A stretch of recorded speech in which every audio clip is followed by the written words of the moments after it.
so glad you're here with us this beautiful Sunday morning. And we'd like you to join us on our first sing-along song. If y'all stand and sing The Fountain of Joy, written by our very own Karen Allen and Rick Dale.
For spiritual living, and that means we're a place where we center in for living spiritually, and we are so happy to include everyone wherever you are on your spiritual journey.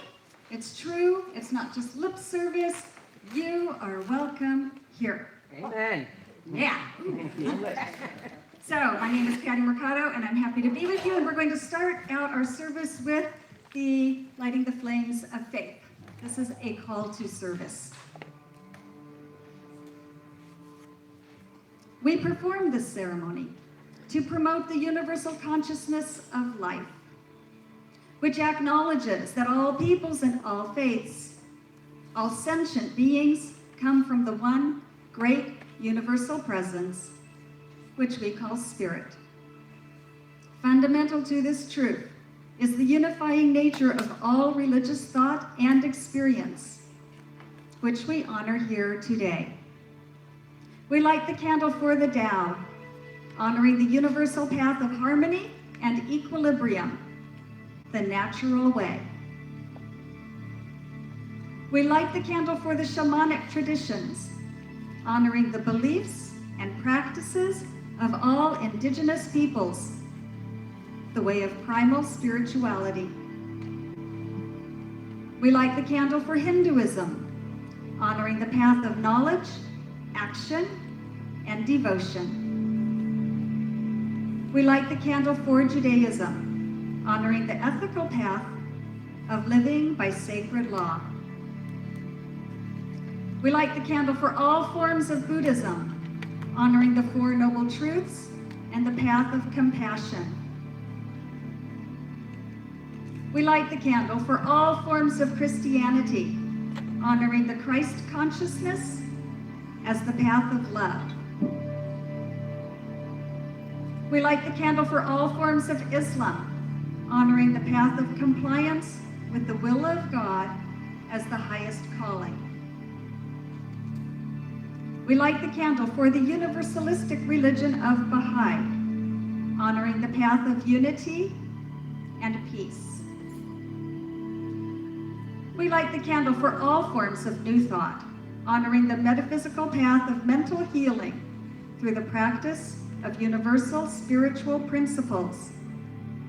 And as our practitioner, Hans Smith, lights the last candle, let it represent the path that brought you here this morning.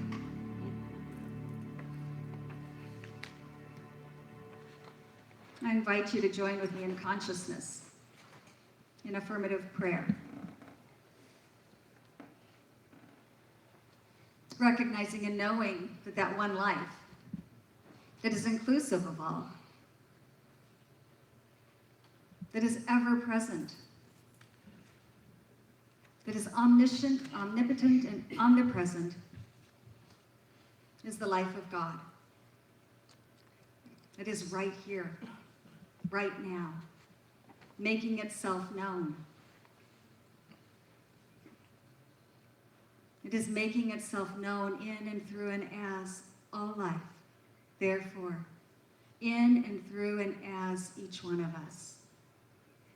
That divine potential, that infinite possibility, that creative urge that God is right here, in and through and as each one of us. It is making itself known by means of our individualized expression.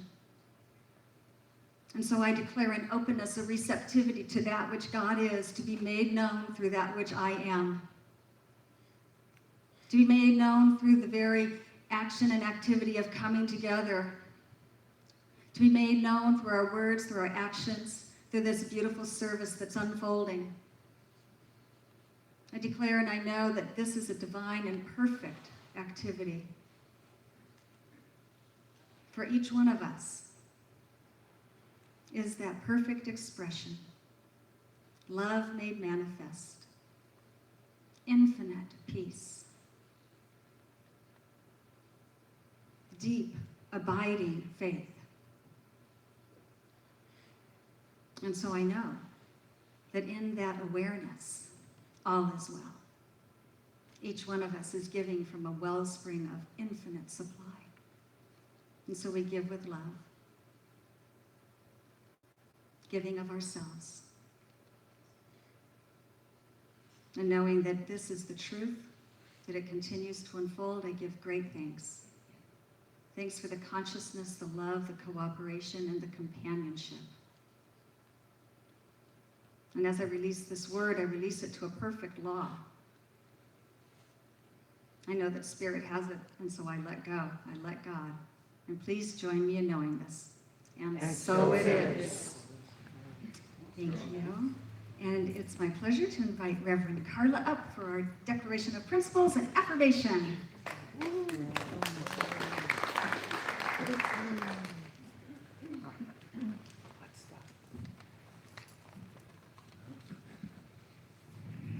So I'd like to invite you to read along with me our Declaration of Principles, which is found in your program and on the screen. And when we're done with that, we'll be reading our morning affirmation together.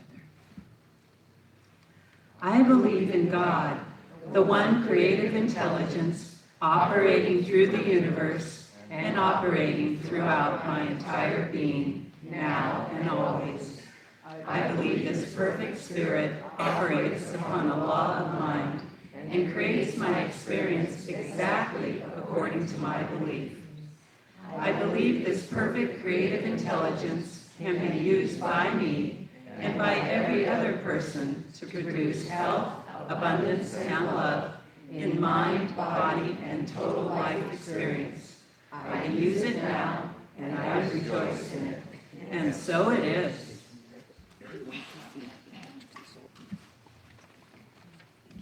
Where is it? And now our affirmation.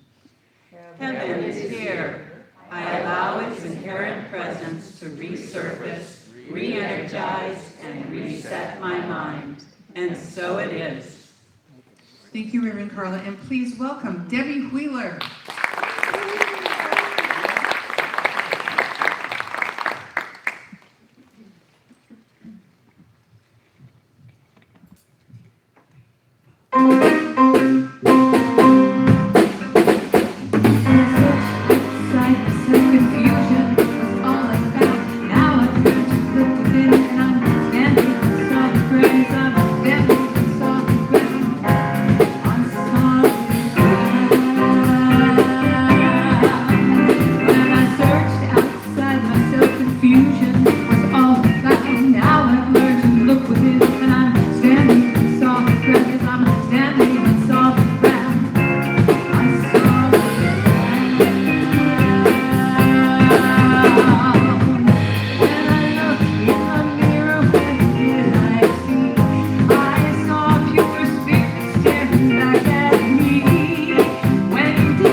Thank you, Debbie. What a great piece. I don't know if I've heard it before, if you've sung it here before. I went over my head, but that was just perfect.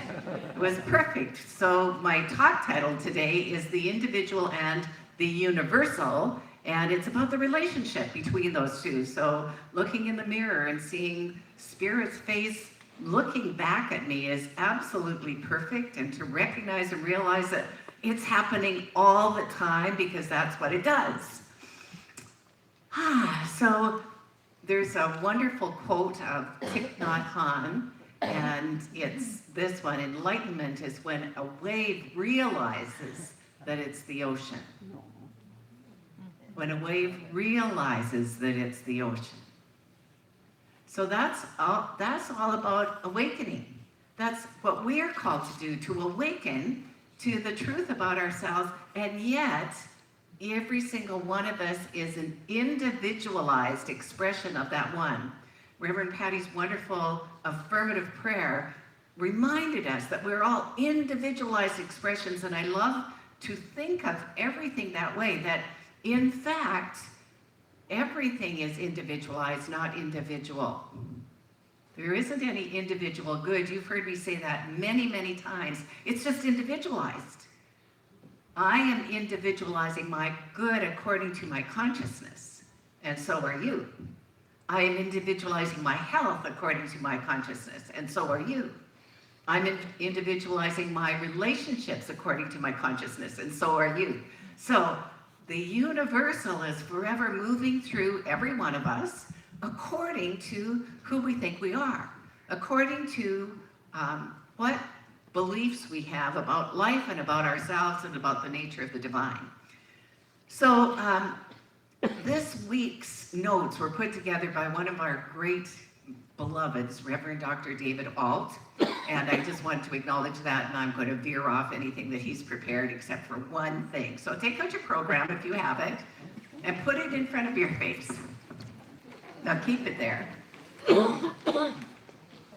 Some of you didn't pick up a bulletin because you think you know everything. And you're probably right. You're an individualized expression of the one. Okay, see, when you have your bulletin right in front of your face, what can you see? Nothing. Nothing. You become myopic. And what the bulletin represents is all the stuff that we're focused on. Our problems, our worries, our concerns, our fears, our doubts, our regrets, our shame, our guilt, all of the stuff that we're focused on. And what it does, it gets in the way of really seeing the infinite possibilities. You can't see the forest for the trees. That's, well, it could be trees, or it could be whatever Harry said. So, the program. But you cannot see the bigger picture because you're focused on what is right in front of you. So what is right in front of you right now? I just want to share something that's right in front of me. Our major mentor and contributor, Faith Strong, has written a 6th book, and you can get it on Amazon. It's called The Glories of Aging. And it's a humorous book, it's a sweet little book, it's a tiny little book, and it's about when you grow old, not taking yourself so seriously and being willing to have some indignities and still live life fully. Wow, what a great concept. What a great concept that you could actually expose yourself to the whole world about what is actually going on. I believe that that models for us vulnerability and strength in such a way. It's amazing, awe-inspiring. And it was brought to my attention by one of our members here that there was a review in the Los Angeles Times on the Orange County section of her book, and it was a long review, really beautiful review. And so I thought I would share it with you because this is a 95-year-old woman, and this is her 6th book. And she finished this one just last year. All of them she has written in her later age. She didn't write any of them in her 40s or 50s. They all came later. So if you're sitting there saying, as one of your things that's right in front of your face, I'm too old, think again. Think again. You've got another choice to make. The only thing that ever stops any one of us is our own self-concept, our own beliefs about ourselves. And what we end up doing, we end up limiting the limitless power that God is, the limitless power that God is. And we do it quite regularly, it seems to me, limiting the unlimited. So this universal presence is moving through us. It has a universe of possibilities.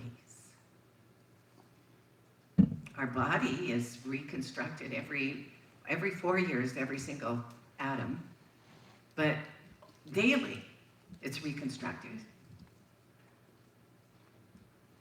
But are there still memories that are keeping you locked in the past? Regrets or blame or shame? This is the day to free yourself. After all, you were and if you were here last week, you anointed each other. You know that you're ready to rise up and be that risen Christ. This is what it means, being that risen Christ, is opening yourself to unlimited good, greater possibilities than ever before. One of my favorite quotes of the Science of Mind is, "Principle is not bound by precedent," which means that it doesn't matter what's happened before. It doesn't matter what ideas you planted in that divine mind and what you're experiencing. It isn't bound by any of your old stuff. You're only bound if you continue in that same consciousness. So the time is absolutely right, is right now to change course. There's a saying that's going around right now, which reminds people to just pay attention to their own business, and it's not my circus, not my monkeys. Yeah, so some of you know it, not my circus, not my monkeys. And it's kind of a great reminder to remind us not to get so involved in other people's business, particularly our children or grandchildren, great-grandchildren, or parents or grandparents or great-grandparents, but to look after ourselves. I know it's really tempting. When I first learned this teaching, oh my gosh, I thought my husband could learn so much. Notice I am not married. So maybe he did. Maybe he did. But I didn't. It took the longest time before I could take that long journey from head to heart and realize, oh, it's me that's supposed to change. I'm supposed to look after myself.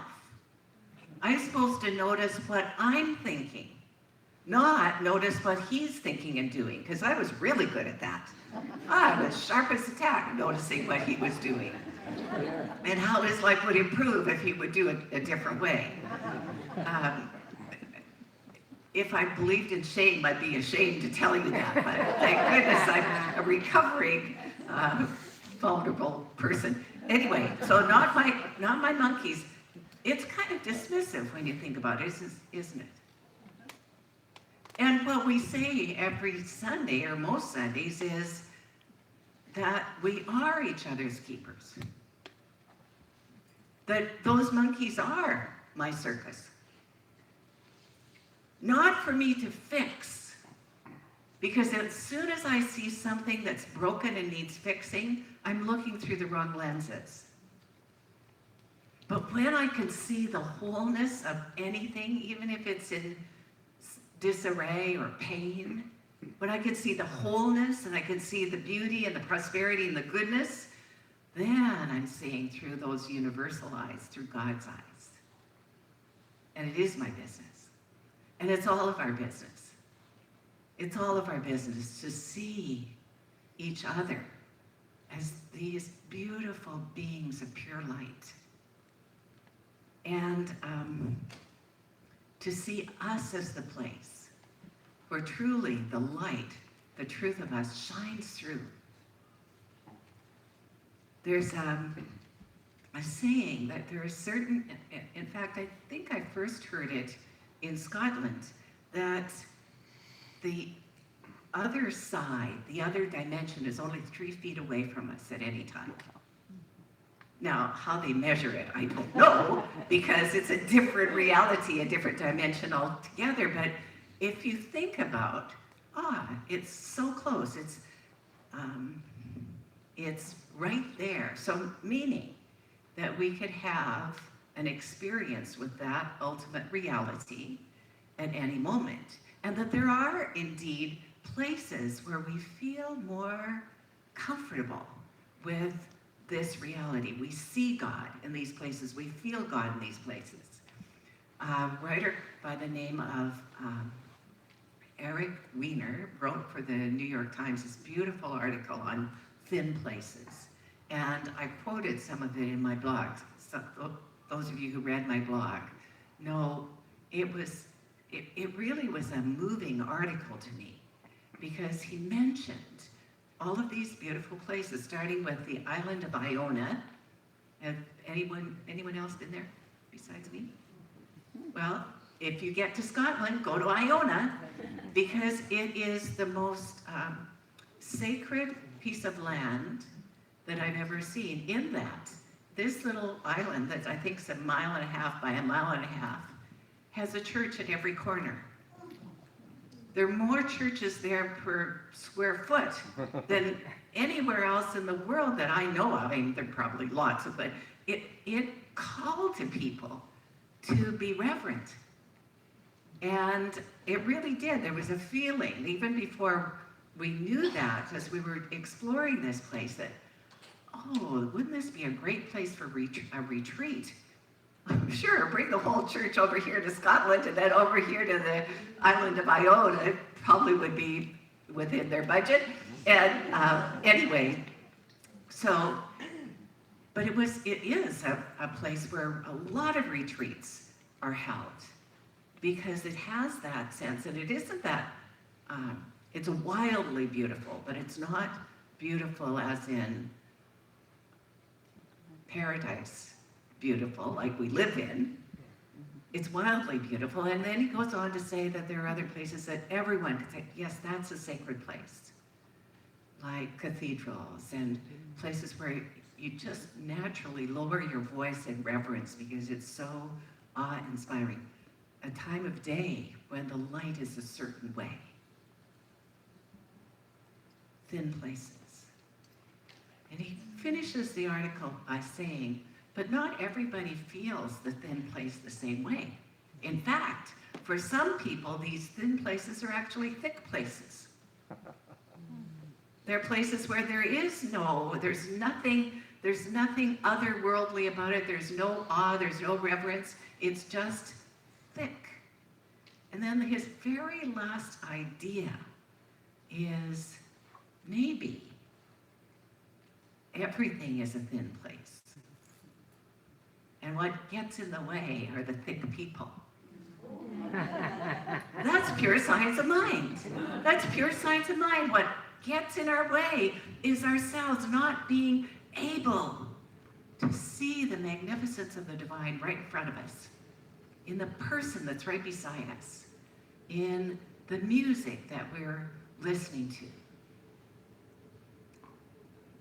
How many of you did watch Jesus Christ Superstar last Sunday night? Oh, so very few of you. I, of course, saw it. I loved it. I wept through it all. It was almost like this is a new story, which, of course, it isn't a new story. But I was so grateful that I knew Faith would be watching this. And so I talked to her most days, and we pray together for a short prayer. And I said, Faith, did you watch Jesus Christ Superstar? She said, not very much. It was sure horrible. It wasn't a thin place for her, but it was a thin place for me. And for me to be willing to stand in, I admire this woman so much. I started my message by telling you how much I admire it. It's okay for she and I to be different. It's okay that we don't see God in the same places. It's okay if some of you saw it and went, I'm not watching this. Or if some of you, like me and Reverend Judy, wept through the whole thing. because it moved something within us. But I wonder, can you be like Debbie's song? Can you look in the mirror and see that the thin place is right where you are? And it has nothing to do with your body shape. It has to do with looking at spirit in your eyes, looking back at you. That's the blessing. That's the blessing of the universal as the individual as the universal. Ernest Holmes says that the individual is being universalized and the universal is being individualized. Which, what he means is every time we think anything with passion, we're actually planting another idea in consciousness. And when those ideas are in alignment with the source, we're actually acknowledging that great gift. God gave us life. That's the greatest gift. And so our gift back to the divine is to know that that's our gift and that we are one. And so it is.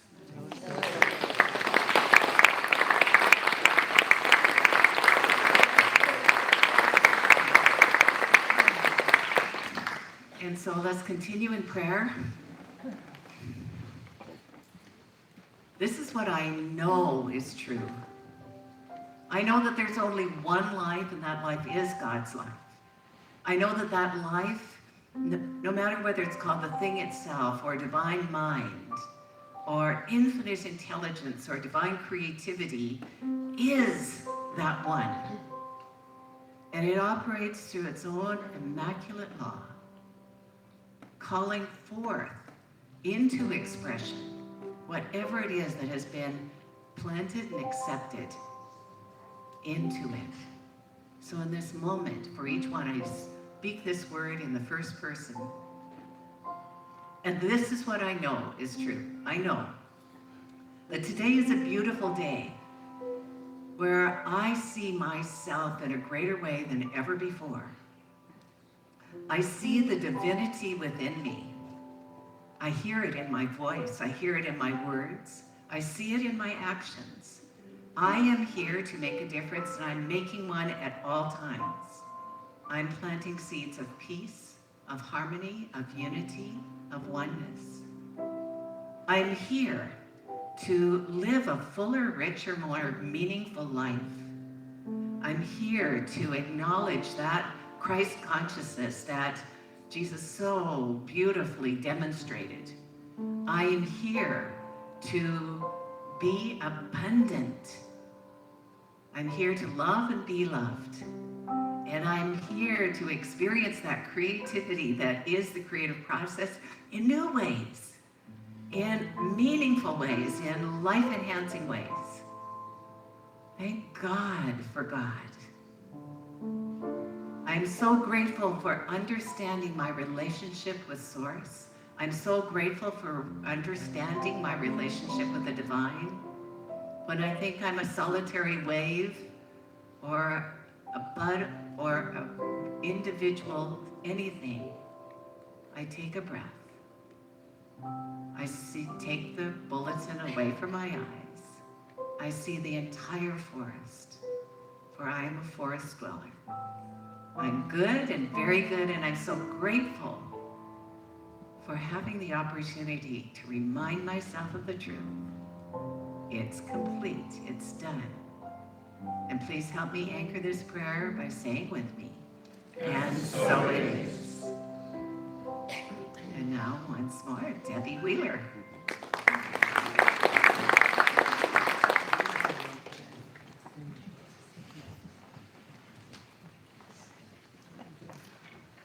I'm always so blessed to be here. Thank you so much. It's a wonderful place to be. Yes. You know that already.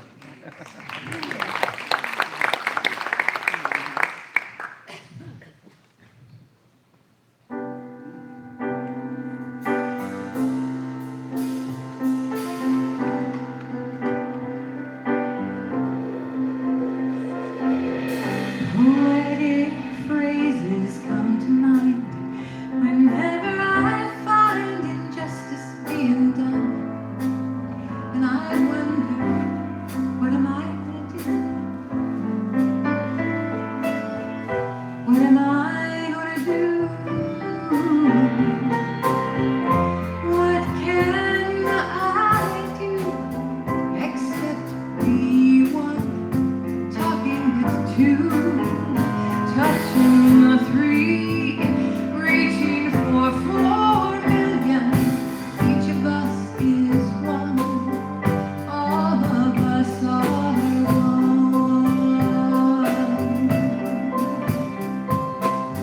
I go through phases when I realize it wouldn't be wise to try and bring you down. And I wonder, what am I gonna do? What am I gonna do? What can one do except be here, staying aware, putting out love to 5,000,000. Each of us is one, all of us are one. Help me now and let the love come shining through. You will do what you need to do to help you see where the other you is coming from. He is one, she is one, they are one, the world is one, we are one. It just amazes me how I can be part of the energy it takes to love each other. And I wonder, what am I gonna do? What am I gonna do? What can we do except be here, staying aware, putting out love to the whole world?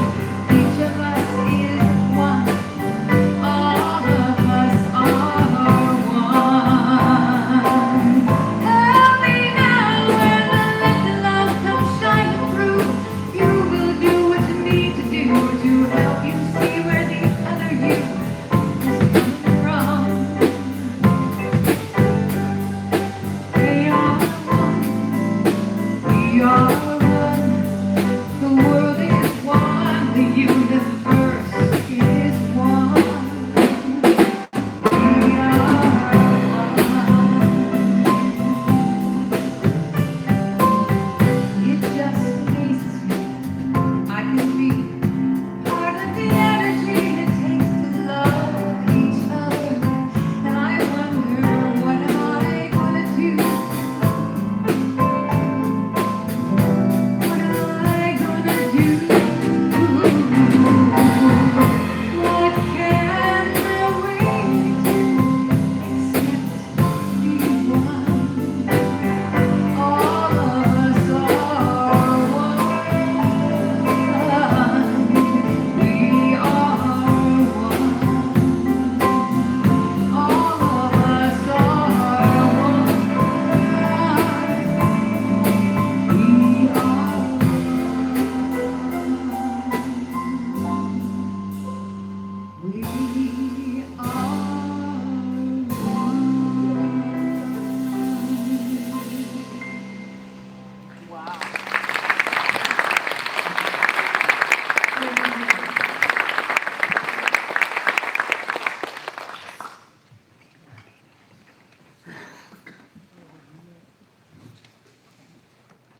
Thank you again, Debbie. 2 out of the ballpark. How great is that? It's time for us to give. It's time for us to share our gifts, our tithes, our offerings. So if the stewards would please come forward.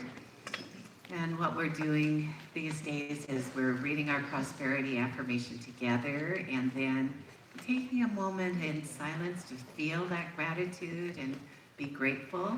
And then we're going to sing I Am So Blessed while the offering is being taken. My offering is my acceptance of God as the source of my supply and symbolizes my faith in the abundant flow of this supply.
I see the blue above it, and day by day this pathway smooths.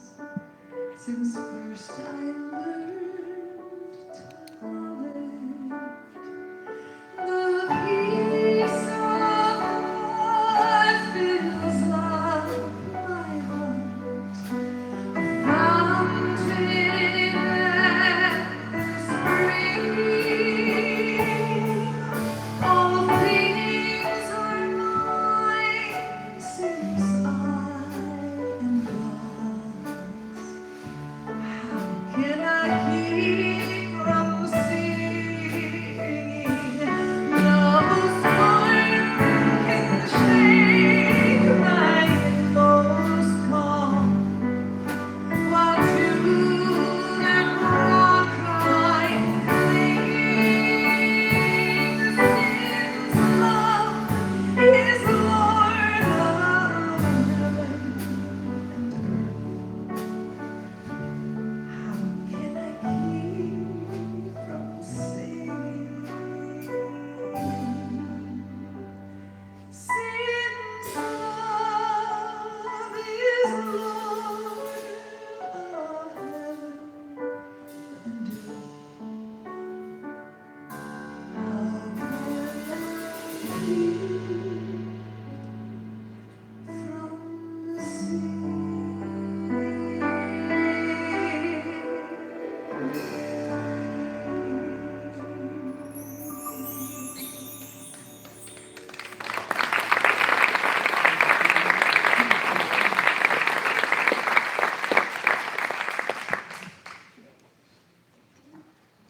Thank you so much, Diane. This is such a sweet thing to do after we've had an opportunity to give. So, another spiritual practice is to be in service. And some of you are in service today. Would you please stand so we can give you a lot of love and acknowledge you? Thank you for everything you're doing. A special subset of the people standing are our practitioners trained in the art and science of affirmative prayer. And if you want your life transformed, make an appointment with one of these beautiful people today. They are, this morning, Reverend Bruce Fredenberg, Reverend Carla Shiradas, Reverend Hans Smith. I elevated you, Hans. Well, who knows what's in your future?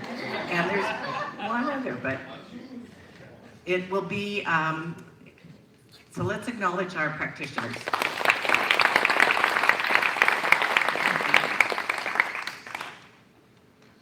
And if you are here for the very first time, we have a gift for you, and all you need to do is put your body up or raise your hand at least, and we're going to acknowledge you, and we're also going to deliver a gift to you. Welcome, welcome, welcome.